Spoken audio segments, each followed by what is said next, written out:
ಎಷ್ಟು 5 kg ಎಷ್ಟು ಬರ್ತದೆ ಅದ್ರಿ 4 kg 4 kg ಐತ್ರಿ 10 kg ಐತ್ರಿ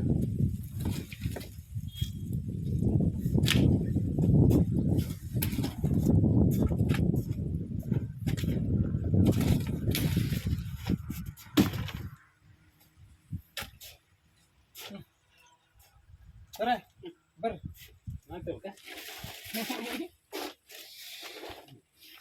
ನಿಂದ್ರಿ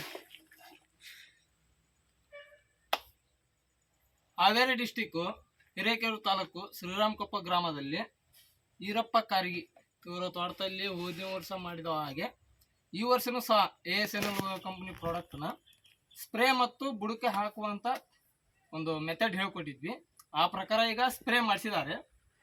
ನೆಕ್ಸ್ಟು ಬುಡಕ್ಕೆ ಹಾಕುವಂಥದ್ದು ಅಂದರೆ ಮಾತೋಶ್ರೀ ಮಿಟ್ಟಿದನ್ನು, ಆಮೇಲೆ ಭೂಮಿ GR, ಟ್ರೈ, PGP ಇವೆಲ್ಲ ಏನಿದಾವಲ್ಲ ಅವರು ಎರೆಹುಳು ಗೊಬ್ಬರ ನೋಡ್ಬೋದು. ಪುರಸಭೆ ಬ್ಯಾಡಗಿ ಇಲ್ಲಿಂದ ಎರೆಹುಳು ಗೊಬ್ಬರ ತಗೊಂಡಿದ್ದಾರೆ ಒಂದು 25 ಚೀಲನ.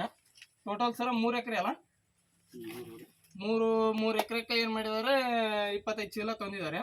ಅದರಲ್ಲಿ ನಮ್ಮ ಮೈಕ್ರೋ ನ್ಯೂಟ್ರಿಯೆಂಟು ಪ್ಲಸ್ಸು ಅದಕ್ಕೆ ಬೇಕಾದಂಥ ಫಂಗಸ್ಸಿ ಬೇಕಾದಂಥ ಪ್ರಾಡಕ್ಟ್ಗಳು ಎಲ್ಲ ಮಿಕ್ಸಿಂಗ್ ಮಾಡಿ ಬುಡಕ ಕೊಡುವಂಥ ಒಂದು ಪ್ರೊಸೆಸ್ ಮಾಡ್ತಾ ಇದ್ದೀವಿ.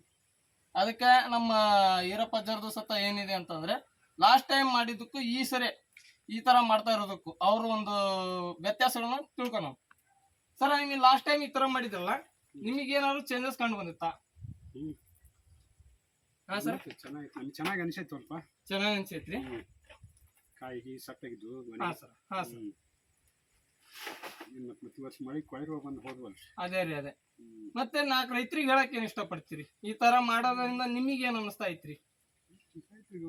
ಕೇಳಂತರಿಗೆ ಮಾಡ ಅಂತ ಹೇಳ್ಬೇಕ್ರಿ. ಚೆನ್ನಾಗೈತಿ ಇದು, ನಮಗೆ ಚೆನ್ನಾಗಿ ಅನ್ಸೈತಿ. ಅದೇ ಸರ್, ಅಲ್ರಿ ಈ ತರ ಸಿಸ್ಟಮ್ ಮಾಡ್ತಾ ಇರೋದ್ರಿಂದ ನಿಮ್ಮ ಭೂಮಿಲಿ ಎರೆಹುಳು ಉತ್ಪಾದನೆ ಹೇಗಿದೆ? ಸ್ವಲ್ಪ ಆಗ್ಯಾವ್ರಿ. ಹಾ, ಮತ್ತ ಮಣ್ಣು ಯಾವ ತರ ಅನಿಸ್ತಾ ಇದೆ? ಮೊದ್ಲಿನ ತರ ಹಾರ್ಡ್ ಬರ್ತಾ ಇದೆ, ಏನು ಸ್ಮೂತ್ ಅನಿಸ್ತಾ ಇದೆಯಾ? ಸ್ಮೂತ್ ಆಗೈತಿ. ಅಡ್ಡಾಡಿದಾಗ ಏನಾಗ್ತೈತ್ರಿ, ಭೂಮಿ ನಮಗೆ ಬರೇ ಕಾಲಲ್ಲಿ ಅಡ್ಡಾಡಕ್ ಆಗೋದ.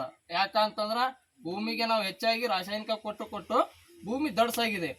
ಈಗ ಅದನ್ನ ಮತ್ತೆ ನಾವು ರೀಕನ್ವರ್ಟ್ ಮಾಡ್ಬೇಕಾಗಿದೆ. ಯಾಕಂದ್ರ ಆಗಿರೋಂಥ ಈಗ ಒಂದು ವ್ಯತ್ಯಾಸಕ್ಕೆ ನಾವೇನು ಮಾಡೋಕ್ಕಾಗಲ್ಲ. ಅದನ್ನ ಮತ್ತೆ ನಾವು ಚೇಂಜ್ ಮಾಡ್ಕೊಳೋದು ಅಂದ್ರೆ ಆರ್ಗ್ಯಾನಿಕ್ ಪ್ರಾಡಕ್ಟ್ಗಳನ್ನ ಕೊಟ್ಬಿಟ್ಟು ಅದ್ರ ಮುಖಾಂತರ ಭೂಮಿನ ಮತ್ತೆ ಮಿದು ಮಾಡ್ಕೊಳೋಂಥ ಒಂದು ಪ್ರೊಸೆಸ್. ಭೂಮಿ ಮಿದು ಆತು ಅಂತಂದ್ರೆ ಆಟೋಮೆಟಿಕ್ಲಿ ಇಳುವರಿನೂ ಸತ ಜಂಪ್ ಆಗುತ್ತೆ. ಯಾಕಂದ್ರೆ ಬೇರಿನ ಬೆಳವಣಿಗೆ ಚೆನ್ನಾಗಿರುತ್ತೆ. ಹಾಗಾಗಿ ಇದೆಲ್ಲ ಪ್ರೊಸೆಸ್ ಮಾಡೋದು ಅತಿ ಉತ್ತಮ. Okay sir, thank you.